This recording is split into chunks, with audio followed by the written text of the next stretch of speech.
Friends, अगाउना video में आपणे नफाकारकताना गुणोत्तर में काचा नफाना गुणोत्तर और कामगीरीना गुणोत्तरनो अभ्यास कर्यो। आज आपणे कामगीरी नफाना गुणोत्तर और चोखा नफाना गुणोत्तरनो अभ्यास करीशुं। तेमां सौप्रथम आवे छे कामगीरी नफाना गुणोत्तर। तो ते कामगीरी नफो और वेचाण वच्चेनो संबंध दर्शावे छे। तेनुं सूत्र छे कामगीरीनो नफो छेदमां चोख्खुं वेचाण गुणिया 100। कामगीरी नफानुं सूत्र छे वेचाण माइनस कामगीरीमांथी પડતર। ત્યારબાદ આવે છે ચોખ્ખા નફાનો ગુણોત્તર। તો તે ચોખ્ખો નફો અને કુલ ચોખ્ખા વેચાણ વચ્ચેનો સંબંધ દર્શાવે છે।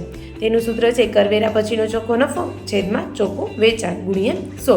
તો કરવેરા પછીનો ચોખ્ખો નફો અને ચોખ્ખું વેચાણ કેવી રીતે મળશે તે જોઈએ। સૌપ્રથમ તો વેચાણ, તો તેમાંથી બાદ થશે વેચાણ પરત એટલે આપણે મળશે ચોખ્ખું વેચાણ, જે આપણે સૂત્રમાં વાપરીએ છીએ। ત્યારબાદ એમાં ઉમેરો થશે બિનકામગીરી આવકો એટલે આપણે મળે છે કુલ ઉપજ।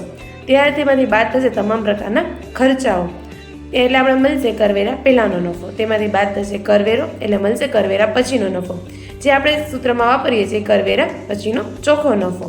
તો આજે આપણે નફાકારકતાના ગુણોત્તરમાં કામગીરી નફાનો ગુણોત્તર અને ચોખ્ખા નફાના ગુણોત્તરનો અભ્યાસ કર્યો। Thank you. હેલો ફ્રેન્ડ્સ, અગાઉના વિડીયોમાં આપણે નફાકારકતાના ગુણોત્તરમાં કાચા નફાનો ગુણોત્તર અને કામગીરીના ગુણોત્તરનો અભ્યાસ કર્યો।